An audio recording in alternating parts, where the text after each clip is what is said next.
Hey guys, it's Alex O'Neill again. With me, of course, Brandt Ramblin' Ranj. We're a pair. We're a witch cast a curse onto us, and now we have to once a week come together and podcast, or the world ends. Or the world ends, except for that 1 week that we missed because your kitchen. Yeah, but that's why the witch cursed us. Yeah, It ruined her commute with the broomstick, and she was Yeah. like, never again. her commute. Like, what does she watch us on YouTube over her commute?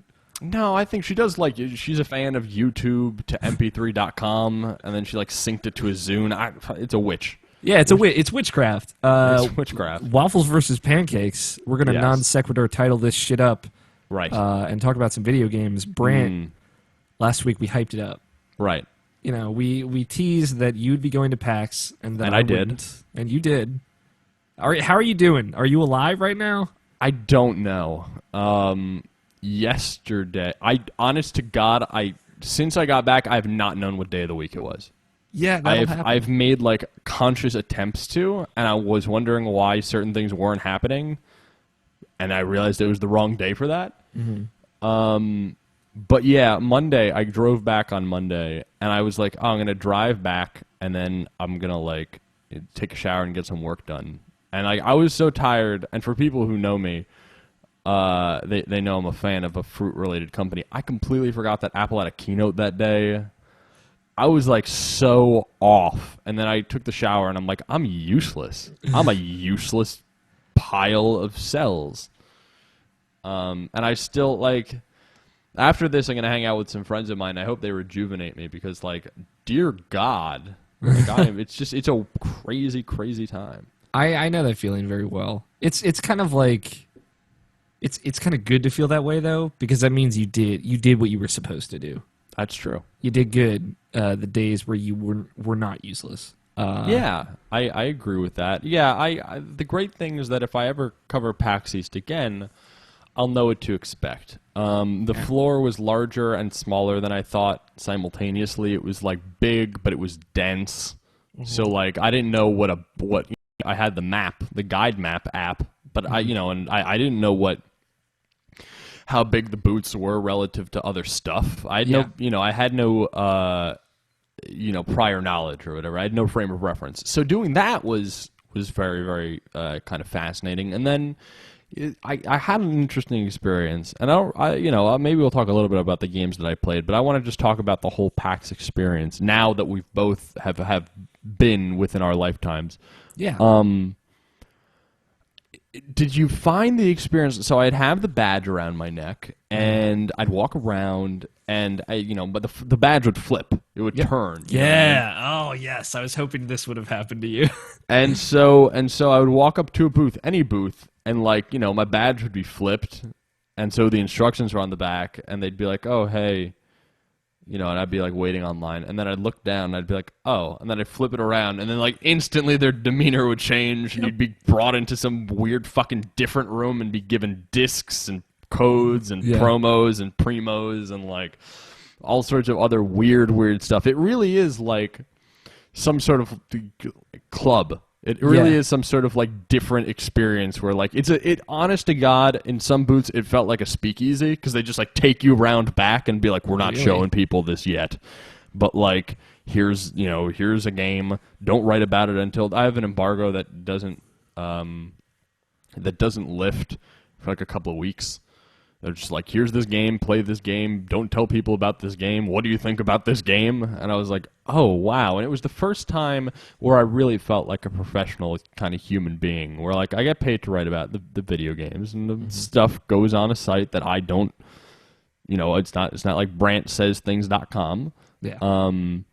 But this was the first time where I was like representing myself and this, journalistic entity. And then there was the press room, of course, which is maybe my favorite part of the entire event. Yeah, it's nice, right? Yeah, I would go, and the people that knew me came up, and they're like, oh, hey, what's going on? I didn't even know that you were covering this thing, but yada, yada, yada. There was just commiseration. There was just, any time that I'd go in there after seeing a whole bunch of games to write stuff up, there'd just be, the click and clacking of keys everywhere, and like people plugging in their DSLRs and their fucking lighting rigs and all sorts of other accoutrement You know, their microphones and they're tweeting and they're tumbling and they're trying to get their stuff out, trying to get the message out, man. Yeah. Well, before we get too deep, 'cause I got specifics. Like Sum 41. Like it's 311 day. We have to make 311 jokes, not Sum 41. Oh, I apologize. All right, I'll switch gears. Keep going. Yeah, get with the fucking program. Because I do want to go through specifics. I did like that beforehand. You were like, I'm gonna send you weird text messages, and you texted me twice. I think one was like Thursday night, and the other was like just before 9 a.m. on Friday. Yeah. Like before the doors opened for press, pretty much. And then I heard nothing from you for the entire weekend, and I'm like, he's probably dead, or like way busier than you expected. So were you way busier than you expected? Yeah, but also I was just like, I was so caught up in this thing that was just moving at warp speed that I really didn't talk to anybody that much. I sent out a few text messages to a few people that were there or whatever, and I'd meet up. But like, you're like, you're in the shit. Yeah. I mean, there were times where I was just like, I wish that Alex was around, because then we'd just like, we'd hang out with like, I'd be like, man, fuck. Fuck. This is what the trenches feel like. And like, imagine that, but like amplified 300 times for like E3. That's what I've always been told. And I'm like, I don't know where to start with that. I could do like one day, because after the first day of PAX, like my body hurt. Yeah. And like I was carrying around equipment. I was it hurts more and more every day. Yeah, I was so overanalyzing things the night before that like I got like 1.5 hours of sleep, and I was a fucking mess. This is exactly my first experience with PAX, so. Yeah. It was like a giraffe learning how to ice skate. There was like a whole bunch of just like tumbling around and like falling and shit. And I got business cards. I gave out all the business cards I brought with me that I had in my wallet. And now my wallet is really, really light. And I'm like, oh shit, did I forget my wallet? And I'm like, oh yeah, it's just not stacked with like a gambit amount of business cards that I'm just hurling at people. And now the crazy fucking thing is people are starting to email me back with like press kits and Steam codes and all sorts of other stuff, and like, fucking, do you want to keep it locked? And I'm like, I'd love to keep it locked, sure. People treating me like, oh, Brandt, what is this, IGN? Yeah, it was great to meet you. And I'm like, oh yeah, I remember you. This game looks interesting. We'd love to cover it in the upcoming weeks, scheduling interviews, follow-ups, stuff like that. And and like the best part is that never stops. Like from my first PAX East, I still get emails from those people that I met there. Yeah, it's a fascinating thing. It's like you enter into some sort of void. Mm-hmm. It's like this scene that I was kind of a part of, and now I'm like, oh, okay, there's like some commiseration or whatever. I only went to one panel. Because I wasn't really, I was covering things and then I was doing stuff, and I was there actually. I was staying at a friend's house, so I was hanging out with him and like all sorts of other stuff. Mm-hmm. But the panel I went to is the Giant Bomb panel. Yeah, I've heard the stories about the Giant Bomb, not from you, but just in general. I was the third row center, yeah. And the first 2 rows are like medical staff and like medical staff and friends of the family. Yeah. So how great was that? I haven't watched yet, but it was so weird. What ended up happening, and this is kind of the coolest bit, maybe the coolest story, because again, I could probably have to save much of the game talk for people who for some reason pay me. But I was there, and what happened was a friend of mine and I went to the hall where they were just about to let in the panel that was going on before the Giant Bomb panel. Mm-hmm. So we were in the front of the overflow from that panel, and then once they let them in and said it was full, everybody dispersed, and we just walked 5 feet, and we were at the front of the Giant Bomb panel line. We like skirted by all the people that had lined up behind the people that were lining up for the prior event and cut everyone. I think I've done that before, yeah. But we were hella early, so it was me and Giant Bomb fans, fellow Giant Bomb fans, and we talked for the hour and a half that it took us to get into the event. and it was some of the most fun. Because at that point, I was just like off. You know, I was kind of off duty. So we made fun of New Jersey for like a good 45 minutes. Somebody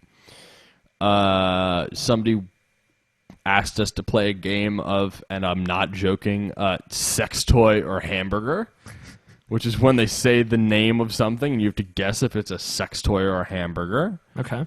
I don't know if I'll ever recover from that. Yeah. And it's such an interesting, like, visceral. I'm gonna do a PAX write-up for Read Retro, just about my experience of going to that event. Yeah, I did a write-up after my first PAX, and now I remember back then I had these pieces called Morning After, which is just kind of like what I felt the day after something was announced or blah, blah, blah. And yeah, no, like my first Giant Bomb PAX panel, like the first PAX I went to, in the line for the panel, we played like this Pictionary version of Cards Against Humanity, where they would like hand out these little, it was just random people had this. I didn't have it, and I was with a couple of my co-hosts, and it's like you get like a little whiteboard, and you just pick a random white card from this pile, and you have to draw it and then pass it around, and it was weird and crazy and with complete strangers, and it was awesome. Yeah. Yeah, so it's a really, really interesting scene. One thing I do want to talk to you about, though, that I experienced, that I already wrote about. So now I'm referencing a Read Retro piece. So if anybody watches or listens, I've already covered this for the official people, so I'm going to talk about it here. Okay. I played an Oculus Rift game for the first time. Okay, cool. I've done that at a PAX before, yes. It's so weird. It's one of the only video game experiences, I guess, that it's hard for me to discuss. Like, there's no way for me. I want to bring people into the Rift because, like, Oculus. Because it's hard for me. Like, I don't feel like I'm doing it either justice, or it's hard for me to explain what it's like to do VR anything.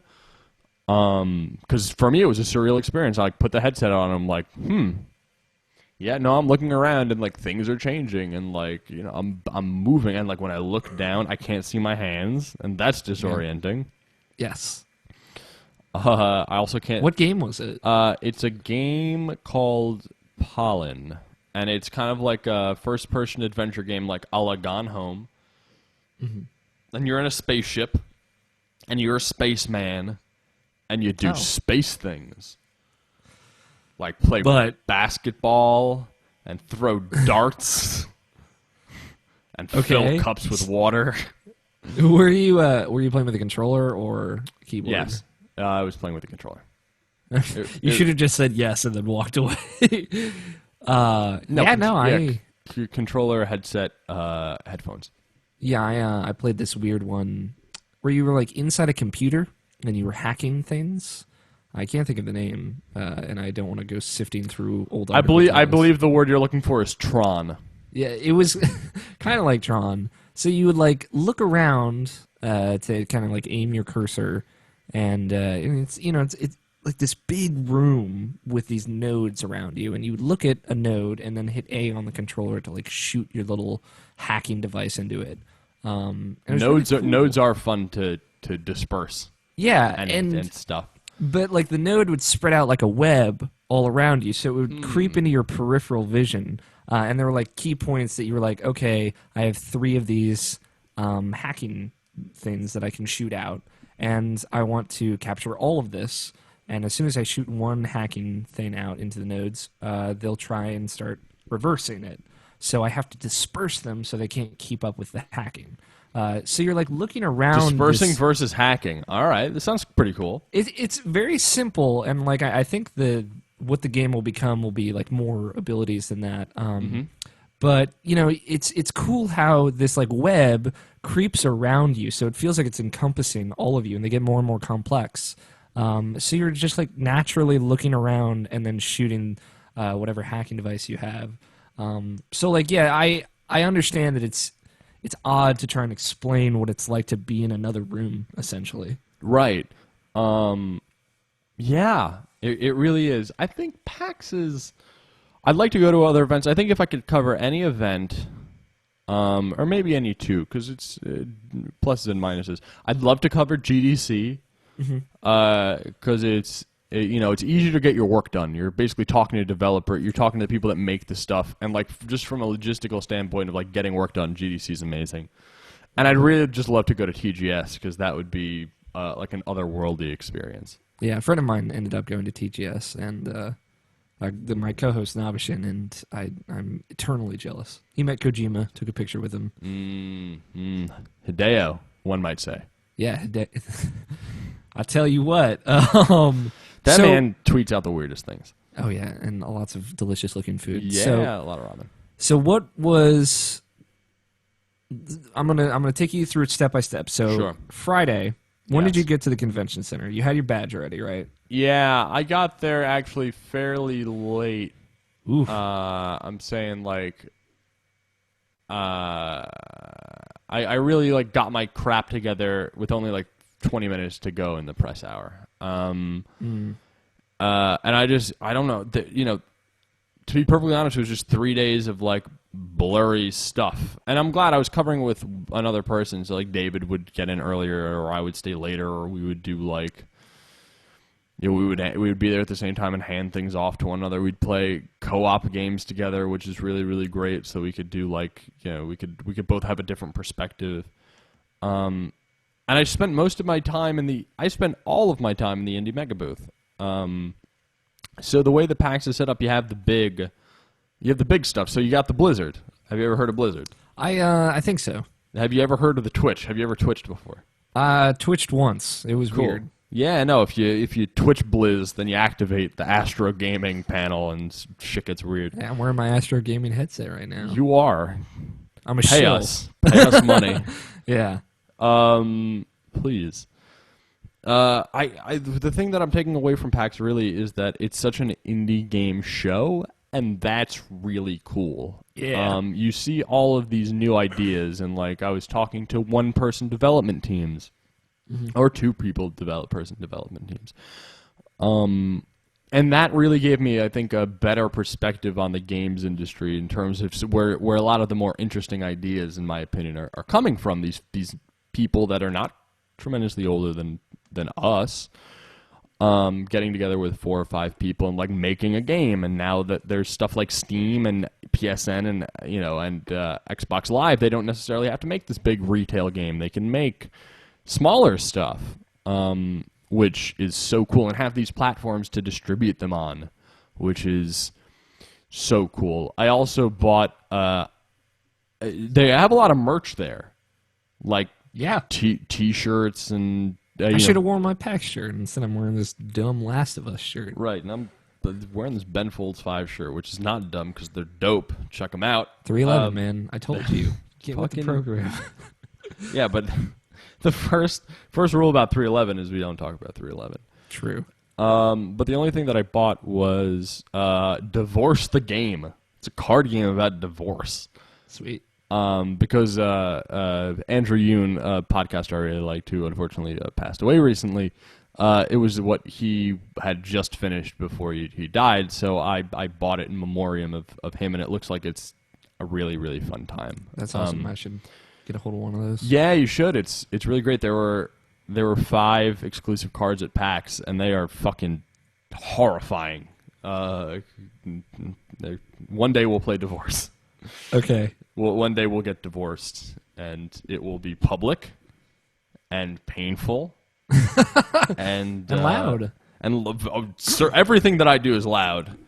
Either pro or negative in the matrimony kind of department. Okay. So you didn't get onto the show floor until around the last 20 minutes of the press hour? Right. Did you get the chance to like walk around before things got crazy though? Yeah, I did. I got to walk around and see kind of what things were all about and a little bit of the layout, and I was like, oh, okay. And I used the guidebook app a whole bunch. Yeah, I like Help me navigate. I like how the floor is set up a lot because it's very easy to navigate, I think. Once you kind of have an idea of where all the staircases are. And like which end has the press room, because that's where you're going all the time. PAX like Prime, which I've only been to once. It's like across multiple floors, across 2 buildings connected That's by a bridge. What is it? Metal Gear Solid 2? Pretty much, it is like you're dealing with strut H and strut F, and like these 2 bridges, and like you're going up and down stairs. It's a nightmare. At least compared to like everything just being in one big rectangle. You know, like, Right. I get it. Like when I don't know if you walked to the convention center, but I do. Yeah. Yeah. So when you're A walking while. from South Station, Yep. you can just see like the whole convention center go down, like, Yep. and you're like, oh fuck, which I always enjoy that every year. Yeah, it's bonkers and fucking wicked cold this year. Yeah, I heard 9 degrees on one Yep. of the days. Mm-hmm. I walked through it. Yeah, that's we had an early March one. I think that was the 2013 one, and yeah, it was absurdly frigid. As opposed to today, where it's nice. Yeah, finally, I went for a walk today. It was lovely outside.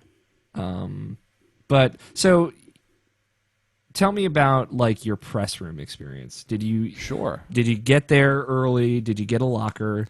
Didn't get there early. Certainly didn't get a locker. Yeah. My press room experience was they have these round tables, and then they have the tables that are off to the sides, on the walls. And I think the coolest bit was that everybody, it's not like IGN or GameSpot or whatever had their own war room where they were separate from anybody else. No, It they're was just there. it was communal, and everybody kind of shook hands. And other people who were sitting around those tables, like if you didn't know them, you'd be like, oh, well, who do you write for? It's like, oh, this person. You could exchange business cards with other people who are like in our bracket. You know what I mean? Like tier 3 C popularity. Yeah. Writing for these smaller outlets, and like that's really great because those are the people that'll like, oh, if they tweet something, you could respond to them, and they're like, they're not gonna not see it or whatever. So you can have establish these new relationships. And like I was kind of telling you, like kind of post show last week, some of them are, I don't necessarily want to deal with these kinds of people, but a lot of them are pretty cool. Yeah, I found that. I mean, you could easily suss out the people who are like, I'm too cool to be here, and they were not the people who were actually potentially too cool to be here, which is great. Because that would have been weird. Yeah. The experience was pretty lovely. You have your own Wi-Fi, and you have a little water cooler with some water, which is acceptable. And then as the days go on, you get more zombified, and as the days, as the actual day to night cycle progresses, people fucking eating turkey legs and shit, which is interesting. A lot of cosplayers, it was kind of like after a year of seeing the video game community tear itself apart on the internet, it was cool to go to a convention and see like a bunch of people nerd out, for lack of a better word. And it was like really nice to see that community, and people would get excited when these Dota matches were going on, and like they weren't getting heckled by people who didn't care about Dota because those people were checking out Astro headphones, the headphones of the future, or whatever that pay us. Please pay us. Fucking please. We will change this to Waffles versus Astros if you need us to. Yeah, we'll wear your gear, your merch. Yeah, certainly. And so that was, nobody bothered each other. I saw the famous YouTuber JonTron there. I didn't get. He was sitting on a couch getting interviewed for Twitch, and had I been there earlier, I may have been able to ask him a question or whatever. He seemed like he was, having a good time or whatever. Yeah. Ex Game Grump. That is my affiliation with JonTron. Yeah, me too. And I like his newer stuff as well. So I guess overall my PAX experience was positive, but it's certainly, if I cover the show again, this will definitely be my worst PAX. Yes. Because I fucking did not know what to do. Next time, I'm not going to be like cock of the walk or anything, but I'll be like, okay, now I know the beats. Yes. So I can kind of hit them. It's, as the Guitar Hero like beats come down, I know where they're coming from. I can play Sweet Child of Mine on medium. Because I know the pattern. You know how to use your fourth finger now. Oh, I certainly do.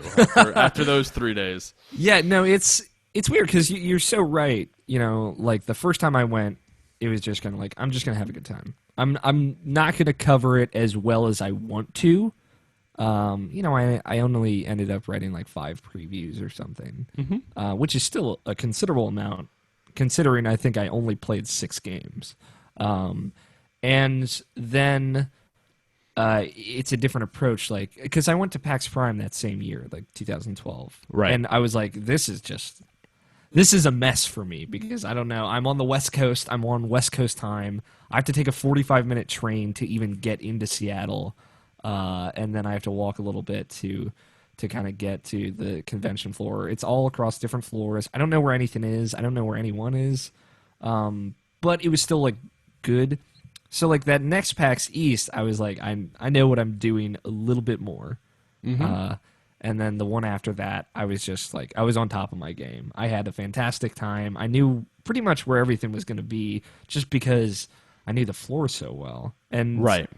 Under, like, under my help, like, I had 4 writers there with me, and we published, like, 16 different previews over the course of, like, Friday, Saturday, and then the week afterwards. Yeah. We have a post-PAX 2015 series going up this week where we're talking about some of the stuff that we saw and did.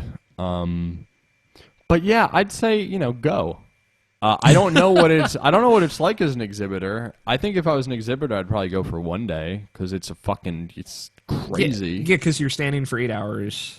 And right. Talking for 8 hours. As opposed to having these appointments and getting the fucking other kind of treatment or whatever. But I think that it's a cool event, and just Boston kind of gets a little geekified too. So like the bars around there filled with geeks and stuff like that. If you want to commiserate with fellow members of the video game hobbyist community, it's a cool place to do it. And like you said, and it makes me kind of wish even more now that I had gone because, after the whole Gamergate stuff that happened, it is like everyone is just here to have a good time. No one is here to ruin your good time. And there were some people there that were doing, like, totally not okay bullshit. Always. And they got dealt with because no one was fucking around with that. And, for the most part, it was just a positive atmosphere. And like I told you last week, like, just you can go up to anybody and be like, hey, man, like, did you see anything that was cool? And he or she will know something that was really dope. And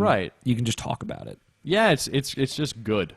Every once in a while, if you get together with people who share one of your passions and they're cool people, like it makes you jazzed to keep doing what you're doing. And I have certainly a revitalized sense of like, oh, now I'm also part of this like people who write about video games community that I never felt particularly detached from, especially as, post Beyond 300 where I met a whole bunch of people who wanted to do that or were doing that or whatever. But it's cool. Like I know that I say that over and over again, and it's such a trite way to put how I'm feeling, but but it's a good way to put out your feelings. Yeah, it is. It's accurate. Yeah, exactly. It's if I could distill it all down into just a phrase like "it's cool," would be a good one. Yeah, and you're right because like you don't feel like I'm not a person that writes about video games, but like when you're sitting in the press room just at like maybe a table full of people, 7 different people from 7 different outlets, and maybe you exchange business cards, you're laughing, you tell a joke, or you tell someone about something cool,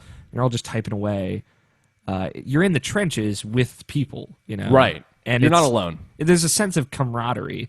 And like I said, there are just a lot of people that are in the press room that are from smaller outlets that are just cool, and they don't act like they're hot shit. And no chips on the shoulders. Yeah, and even the people from IGN are like sitting at that same table just writing away.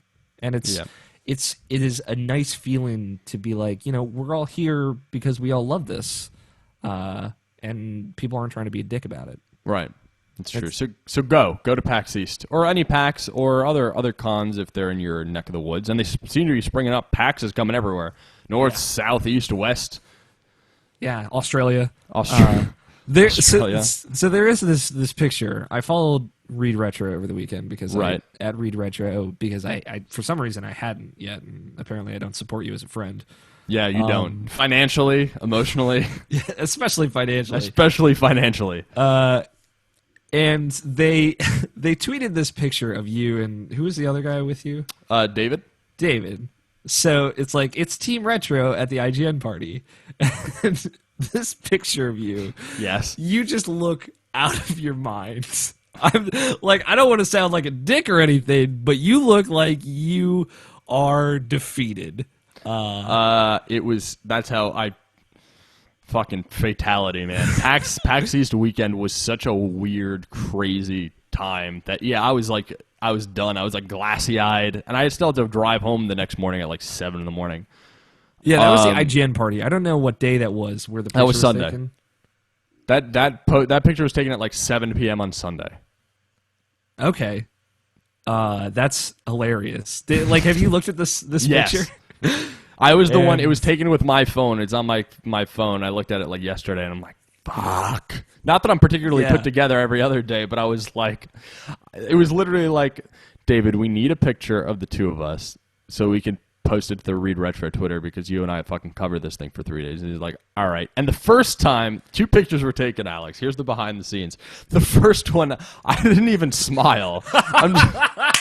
And I can send that one to you personally. Yes, you have. But I was totally stone-faced and like absolutely not pleased to be alive or anywhere. That's incredible. And then the next one, because my friend was taking it was because the IGN party was kind of like first come, first serve and open. He's like, Brandt, you have to smile. And that was me trying.